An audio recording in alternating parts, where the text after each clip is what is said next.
So today we'll see the Buddhist education system, basically with regards to how their elementary, how their higher education was, what was there in that, what were the subjects included, the methods of teaching, how was the teacher-student kind of relationship during that time, and what implications does their teaching methodology, their philosophy have for us today. So first and foremost, we see that it was a two-tier system. That means you had elementary school at one level and then you had the higher education on the secondary level. So when we speak about elementary education, first and foremost it was religious in nature. Mainly religious doctrine, religious teachings were taught, and also you had, this was limited till the age group of 12 years. So kind of the initial formation for the students. And here the instructions were basically with regards to reading, writing, maths and religion. So training the students in reading, giving them practices in writing, also basic mathematics, arithmetic problems, as well as few important discourses on religion. At the same time, we see, apart from this, there was also a thorough instruction in the grammar.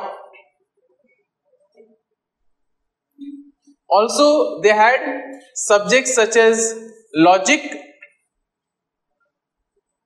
Then you had Nyaya, the science of reasoning.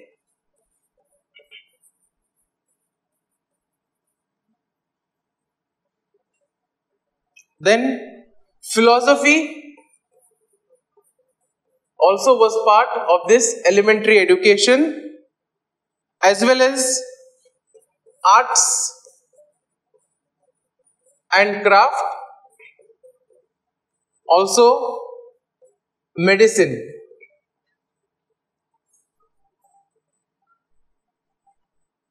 So we see that basic knowledge or basic concepts with regards to this was covered up in the elementary stage of education. Now after this stage, once the student had crossed this stage, the next one was higher education, which we will see is little bit more organized, more detailed, and also the place of learning differs. So higher education basically, as we said, was more organized.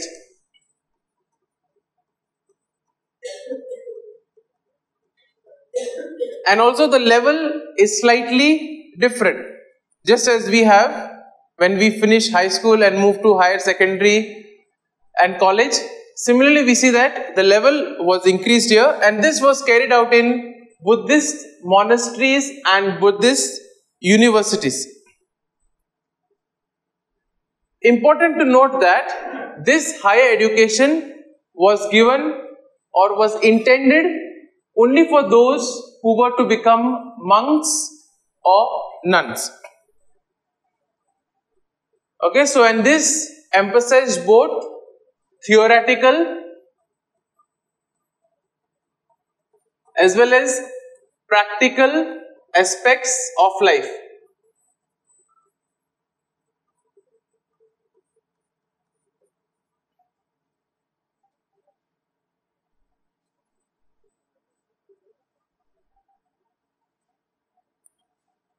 Now, what were the subjects that was there for a higher education?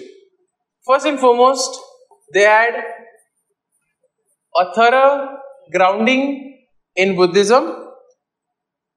Okay, obviously, if they are becoming monks, nuns, they need to know their doctrine, their teachings thoroughly. Next also, they had subjects like Hinduism, Jainism. Apart from this, you also had theology, philosophy, metaphysics,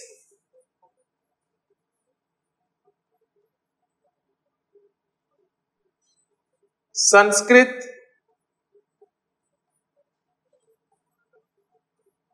Pali, astronomy, astrology, medicine in more detail, law, politics, administration.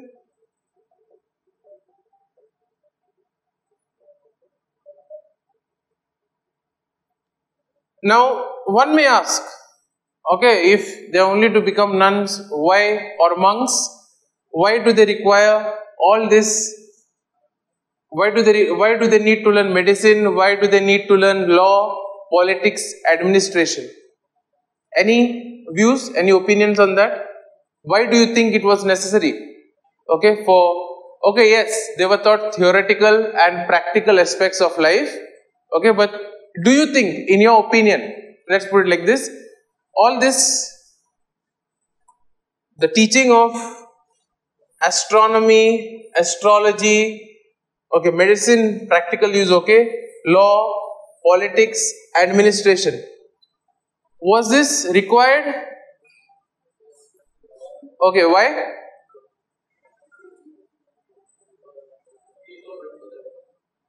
Yes. Okay, so one is they were sought after. So in other words, people would look up to them for guidance. So obviously they had to also teach others.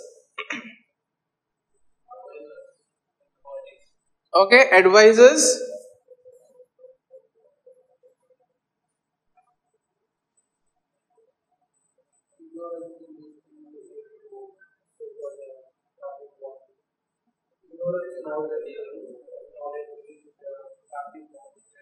Okay, so in a way to avoid ignorance also.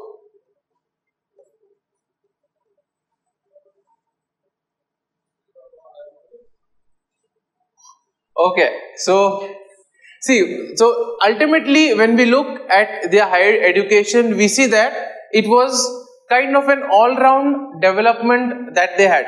Okay, an all-round training, not only in a particular field, but also made them capable of being well versed in a wide number of topics. So now, let's come to their methods of teaching.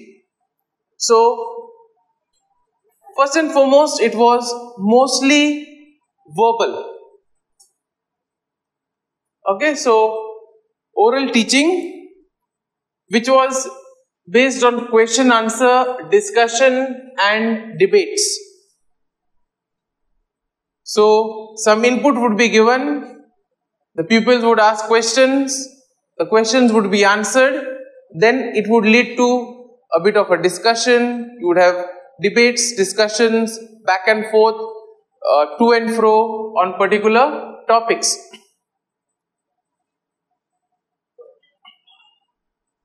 Another important aspect of this was the Agra Shishya Pranali, which in simple words would refer to the monitorial system.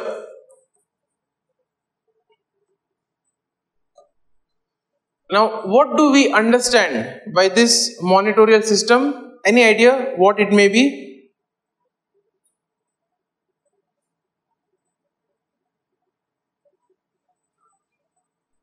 Anything comes to mind? Monitorial system. When I'll go back to your older days in school. Okay, so in school there was this whole concept of the class monitor, right? Okay, what was the duty of the class monitor? Okay, one by one. Okay, so one was smooth functioning. In what way smooth functioning? Okay, with regards to discipline. So we see that before the teacher enters the class, he had to make sure that there was no noise, there was nobody jumping around, running around from here to there. Everybody was seated in their place. Next, what other things the class monitor would do?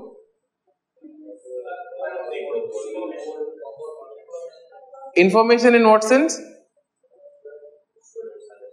Okay, so for example, with regards to maybe absentees, etc. Then? Okay, so you had collecting books. Okay, collecting books, then also checking the homework.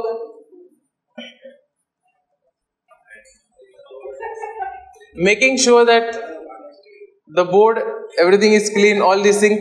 So basically, we see that what class beadle also does, similar duties. Now, okay, now coming to the important part of this. So now all this we have mentioned, all the duties that a class monitor does. What is the main purpose of this?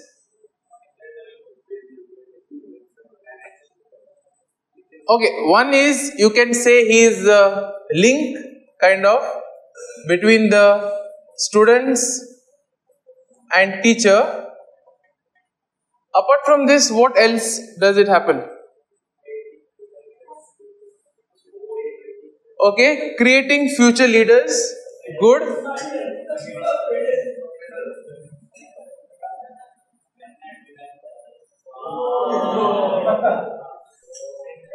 Okay, and for others, altruistic. Okay, next, okay, something more. What else can you think when it comes to the role of the monitor? Okay, leadership we have mentioned, future leaders.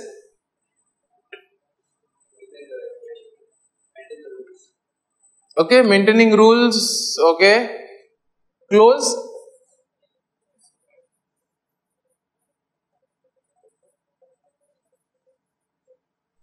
Now we see that, just let me put it in some other way. If the monitor was not there, if the whole concept of the monitor did not exist, what would have been the situation? So first and foremost, you see there would be chaos. Then whose duty it would be to? So it would be the teacher would have to come, spend a few moments, okay, to make sure that the class is quiet, then go and check the homework, collect everything. So in this way we see that the class monitor's duty was more kind of an administrative duty. In the sense, he would make sure that when the teacher comes to the class, everything is set so that that time is dedicated only for learning. So all the other things which are necessary were done beforehand so that the students could get as much as possible from the teacher. And in this way we see that apart from this administrative duty, other also good things were there. That the students would get opportunities, creating future leaders, they would get some training in leadership roles, they would learn from their experience, and at the same time also develop this rapport between student and teacher. So in this way we see that the role of the class monitor in the monitorial system was important, because we see that they also, the classes were divided in such a way that under one particular leader or monitor there would be around 10 students. So it allowed the teacher in order to cater to each individual. So because of this monitorial system, everybody was able to gain the maximum out of the system. Next, also you had traveling and the nature study method, what we today would call as field trips or study tours. So basically going to places and seeing the things as they are and learning more about them. Now, there is also something called as a book method. Does it ring any ideas? Book method, what can we understand by this?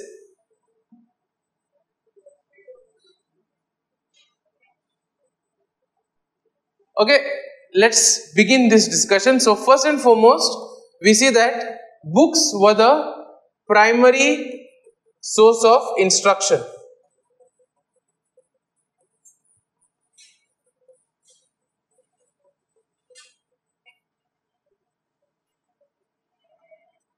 So, and students were expected to learn, read and come from the books. So therefore, there was emphasis on reading and comprehension.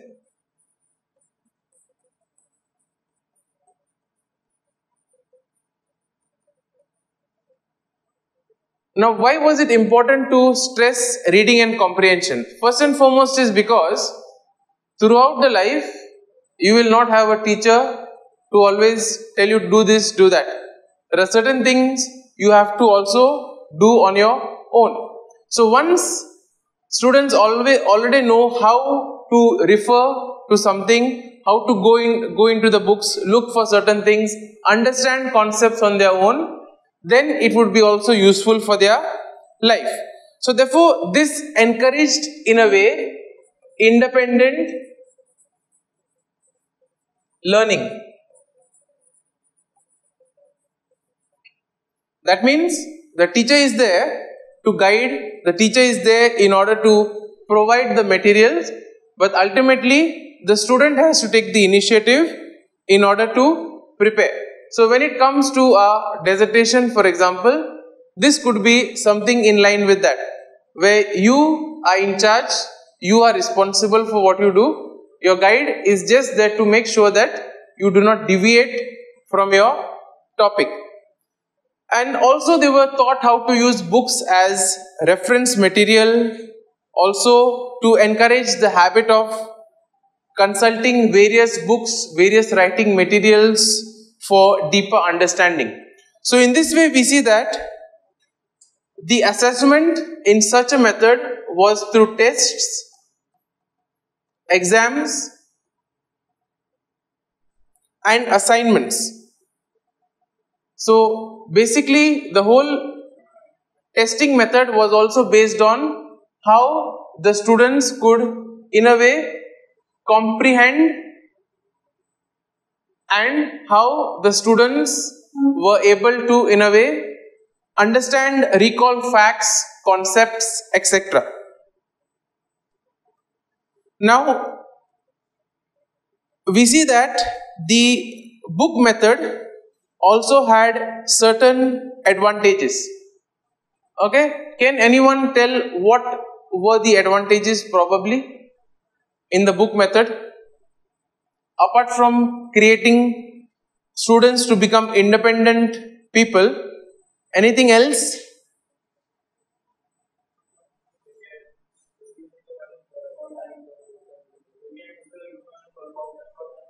Okay, so in a way, kind of, should we say depth of information?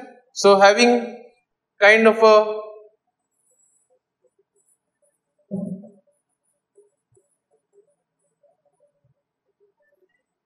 so since you have read it, you have learned it, you tend to retain that information for a longer time. Next also we see that there was consistency.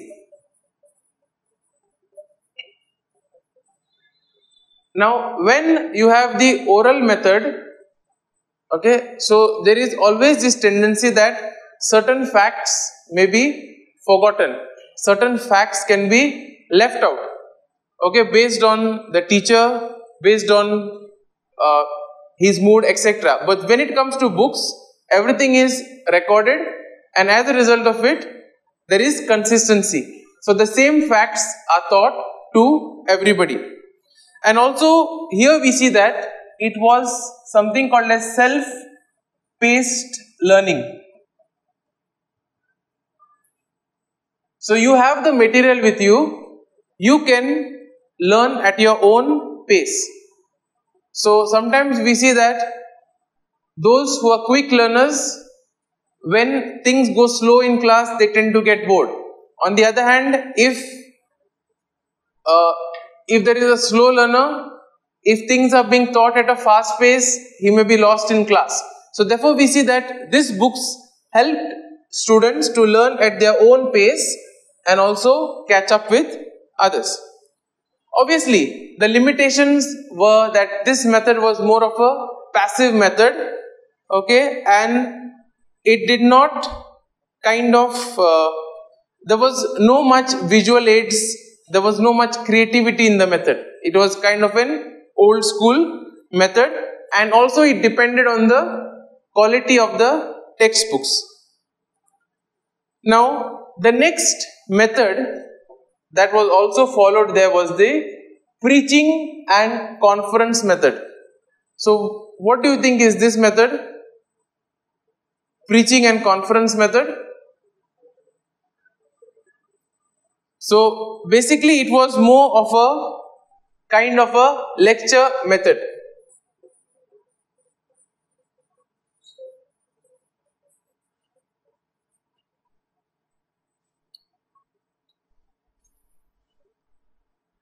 Okay, something what you tend to have in the West. So, generally over there you see the professor would come to the class, he will go on the podium or lectern and kind of deliver the lecture, and the others are expected to, so it's their own responsibility of the students once again to make sure that they are listening or no. If you are doing something, the professor is not going to ask you what are you doing, he will continue with his lecture. So in a way we see that the conference method was like this, more of a lecture method. We can say that it was a kind of a passive communication,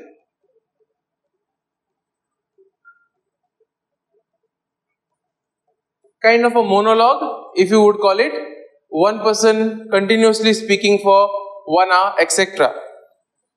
And also it was used to impart ethical and moral training.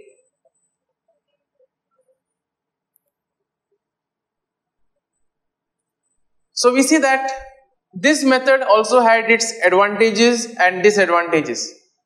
Okay, so one of the advantages was that since it was narrated, or since it was like sort of spoken out, for some it helped in retention.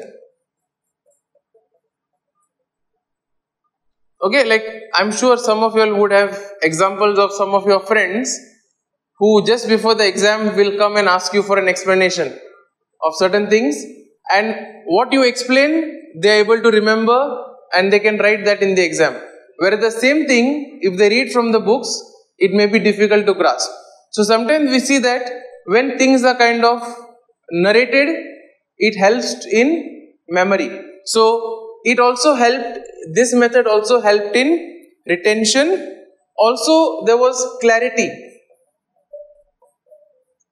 So in the book method, whatever was written, you had to refer to something else to get clarity. In this method, you could clarify certain things on the spot. So it was more, there was more consistency also in that.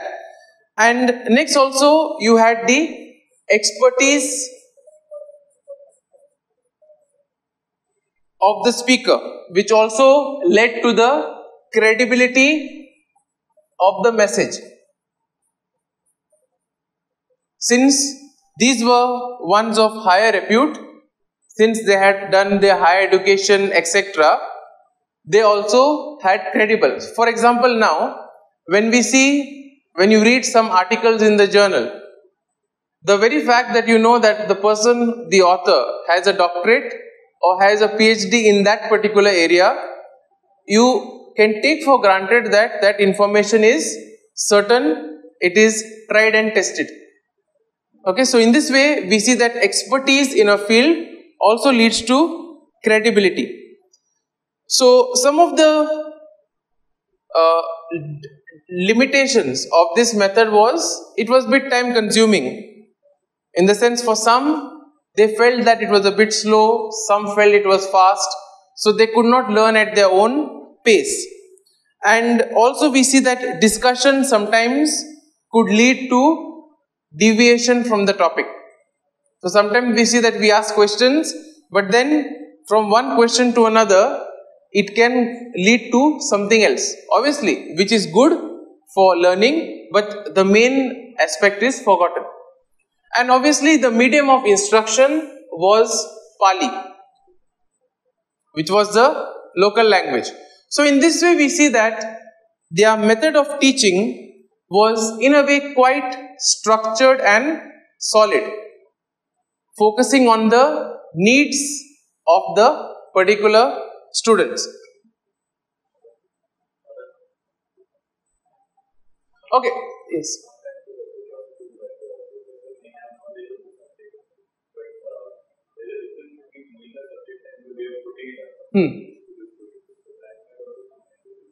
Exactly. So, in this way, so when we look at this, the book method and the preaching method, so what are some of the advantages? So, as we saw in the preaching method, there can be a difference between knowing and putting it across. So you may know many things, but how you put it across can be different. Anything else? Some of the disadvantages of the preaching method or the conference method?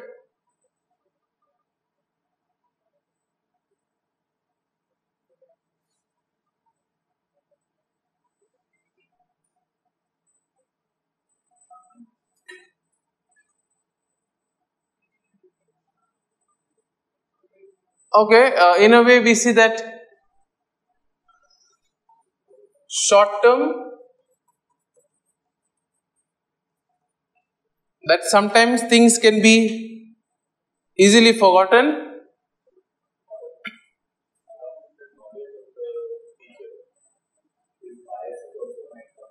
Okay, that is good. So we see that individual biases can also enter in. Can you give an example of that?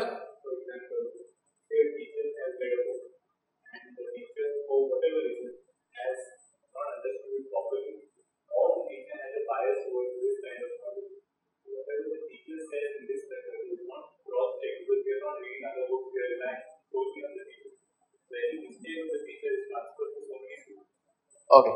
So now in the previous chapter, we had something similar to this, right? Can we identify under which method this would come? Which classroom approach? When we spoke about biases being transmitted to students, there was one particular classroom approach. Something beginning with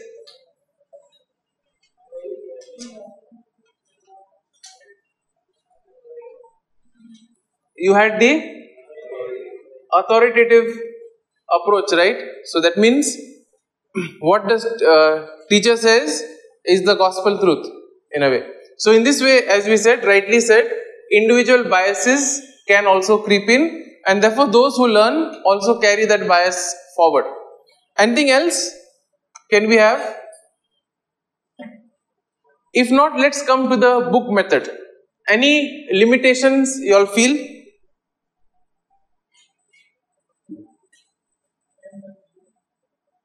Okay, time consuming.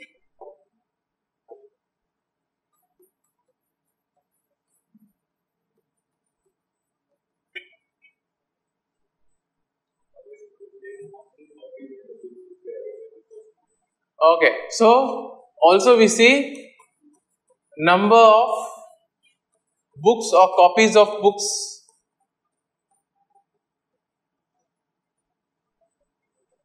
available. So yes, books were less. Then, okay, obviously you could have outdated. Then also context. If it is written in one context, when things have changed, the same thing would remain. Any other thing else can we? Okay, so question of choice of books.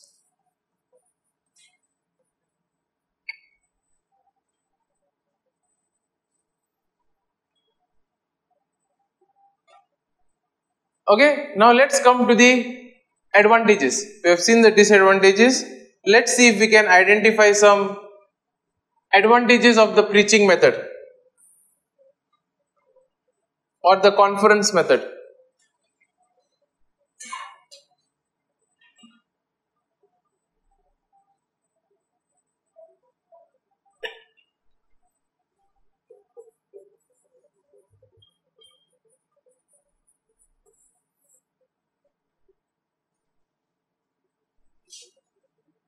Okay, so understanding was easy.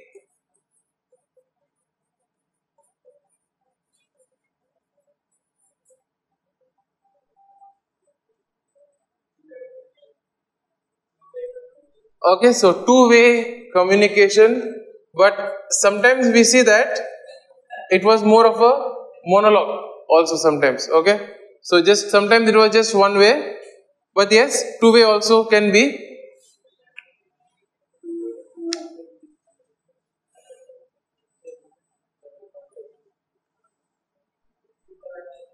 Interactions, okay.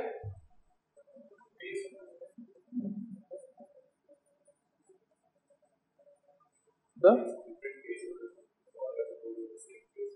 okay, so you can alter the pace, clarifications.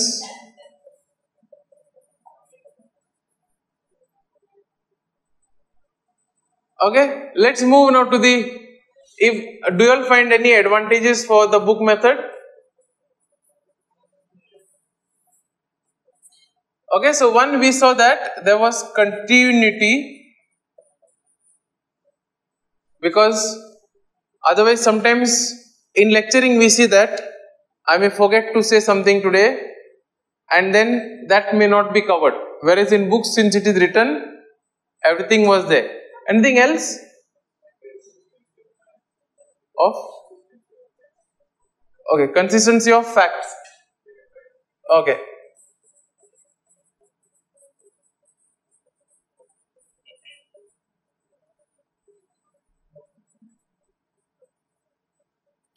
So therefore we see that each of these methods had their own limitations, they had their advantages.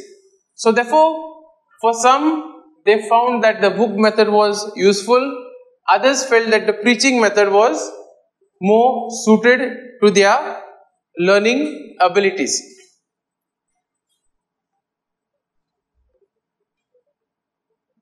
So now it is important to look at the relationship between the teacher and the student.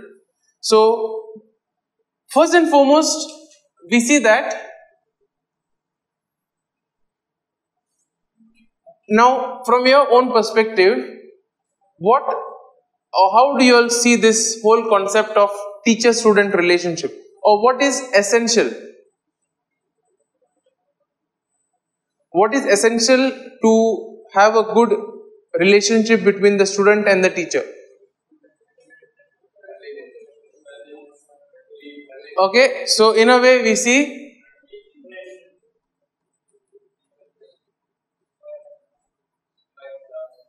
So now when we speak about friendly, okay, it is very easy to go in the other extreme also, because we see that sometimes the main purpose could be left aside. Okay, so obviously it is good to have some kind of mutual trust. Okay, important to have respect. So that means the teacher respects the students, respects the needs, individuality, uniqueness of the students. Students respect the teacher. So this mutual trust, mutual respect is in a way very important, because as a teacher you should respect the students' ideas. Each one will have their own beliefs, their own feelings, their uniqueness, etc.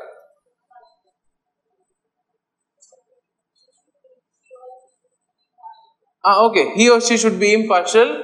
Okay.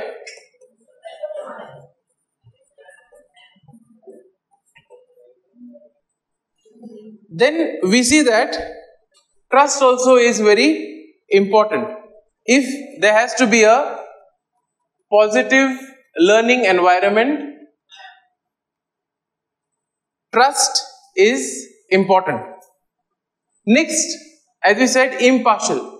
Because when we see that there is some kind of partiality, it can also lead to discouragement.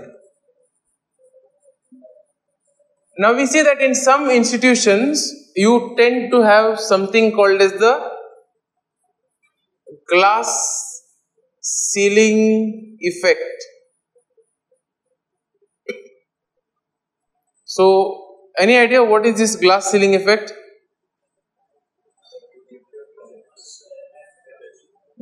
Nah, so in simple words, okay, so there is a certain limit which you can go. Okay, beyond that, whatever you do, you are not able to cross this limit. On the other hand, if you don't perform well, you can come down. Okay, so in some institutions we see, based on the first semester performance, the teacher sometimes tends to categorize the students. Okay, so this student is in this category of 70s, this student is 85 category. And what happens is, because of this kind of a bias, even though the student may perform extremely well in the next semester, the marks will always remain in the same category. Okay, now we see that it can be the humanness. Okay, it can be the humanness, obviously human tendency sometimes to limitations, etc. But we see that sometimes it can also be because of a kind of, what we would say, how to put it? Sometimes there is just because ones of certain biases that we tend to develop over the course of time. So therefore, and also because you are not able to understand the situation and the student. So suppose the student may not have been well, may have performed kind of at a lower level in the first semester, doesn't mean that the performance remains consistent. There can always be ups and downs in the performance based on various factors. Okay, good.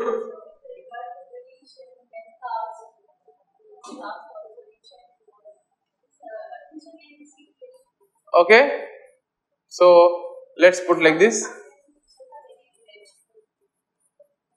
Okay, good. Revengeful nature. Okay, so we see that when these things also are there, it does tend to lead a bit of partiality in the classroom setting. And when this happens, automatically we see that there is discontent, student loses interest, and it then the whole meaning purpose goes down. Okay, can we think of some other qualities that are committed? Okay, competent. Okay.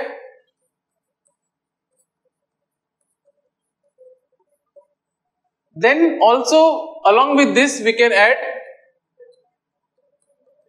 commitment. Commitment on both the parts.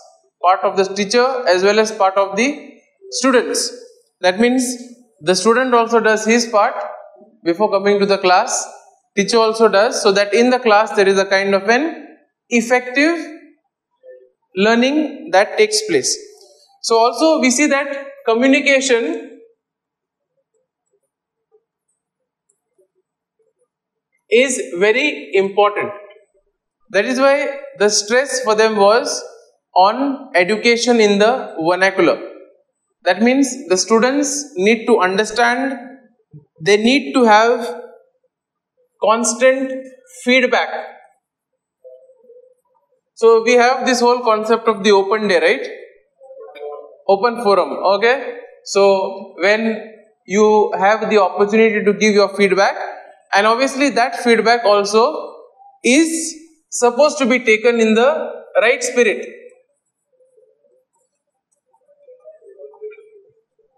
Okay, because ultimately it is all a human, and obviously there is always room for improvement. At the same time, students should also feel comfortable in expressing themselves. Okay, so that is why communication plays a very important role. So also we see that active listening is necessary. So that means the students listen to the teacher, teacher listens to the inputs, suggestions, which can enhance the overall learning experience. Any other? Is there something like empathy? Do you think empathy is important? Okay, empathy to understand level of students.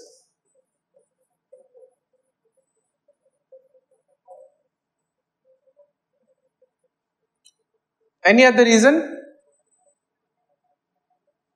Okay, so what we'll do is just keep reflecting on this. Next class we'll continue our discussion on this relationship. So keep some points ready in mind. We'll begin with this and then we'll move on to the other implications.